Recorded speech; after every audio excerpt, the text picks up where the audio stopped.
सोमिया अपने अम्मी अब्बू की सबसे छोटी औलाद थी। 8 बहनों और 3 भाइयों में सबसे छोटी। इसीलिए तो सबसे छोटे बच्चे को जो तवज्जो और लाड की एक अलग मिकदार मिलती है, उस मिकदार का कुछ हिस्सा उसके हिस्से में भी आया था। आप कहने को उसे अम्मी अब्बू का लाडला बच्चा भी कह सकते हैं। लेकिन ये लाड भी कितने अरसे के लिए थे, ये किसी ने कब जाना है। और शायद यही लाडलापन रोहिना बाजी से बर्दाश्त नहीं होता था, और वो किसी न किसी बहाने उसको एक आध जोरदार तमाचा मार कर अपने अंदर उबलते लावे को सुकून पहुंचाने की कोशिश करती रहती थी। वो लावा कभी खत्म तो नहीं होता था, लेकिन कुछ ना कुछ ठंडक जरूर पहुंच जाती थी। बच्चों, थोड़ा सा दूध दे दे प्लीज।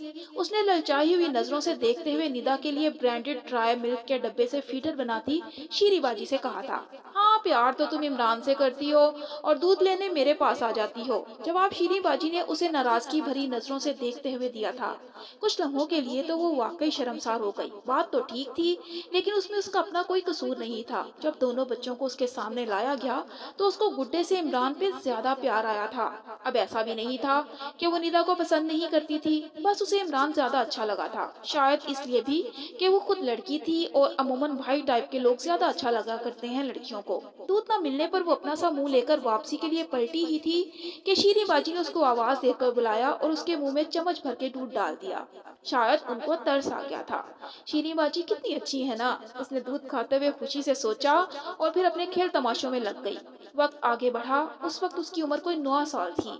स्कूल में पार्टी थी और टीचर ने सब बच्चों के घर से कोई ना कोई चीज पार्टी के लिए मंगवाई थी। उसके जिम्मे भी एक बड़ी सी चादर लाना था, जो कि टीचर ने उसी टाइम उसके साथ एक लड़की को घर भेजकर मंगवाई। उसे अम्मी से डर लग रहा था कि कहीं अम्मी से सहेली के सामने ही डांटना पड़ जाए। सारा रास्ता वो इसी उधेड़बुन में घिरी घर पहुंची तो अम्मी को सिर्फ यही कहा कि बस टीचर ने चादर मंगवाई है। लेकिन सहेली ने फट से किसी तोते की तरह बोल दिया कि हमारे स्कूल में पार्टी है, इसलिए सबको कुछ ना कुछ लाना है।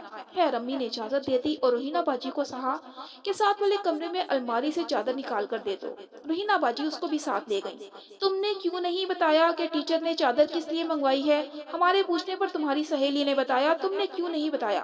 रोहिना बाजी ने दूसरे कमरे में जाते ही उसकी क्लास ली थी और एक जोरदार तमाचा उसके नन्हे मुन्ने गाल पर रसीद कर दिया था।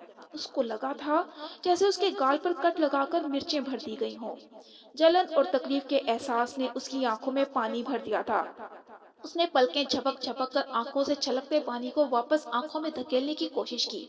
वो नहीं चाहती थी कि सहेली को पता चले उसको मार पड़ी है, लेकिन गाल पे थप्पड़ का निशान वो नहीं छुपा पाई थी। वापसी पर सहेली ने उसके सुर्ख गाल के बारे में सवाल भी किया, लेकिन वो कुछ बता ना पाई और आए बाएं शाएं करके रह गई। सैम ट्रूथ चैनल के प्यारे व्यूअर्स, अगली किस्त के लिए चैनल को सब्सक्राइब करें, वीडियो को लाइक और शेयर करें, और कमेंट्स में अपनी राय जरूर दें। अब तक के लिए इतना ही। अल्लाह हाफिज।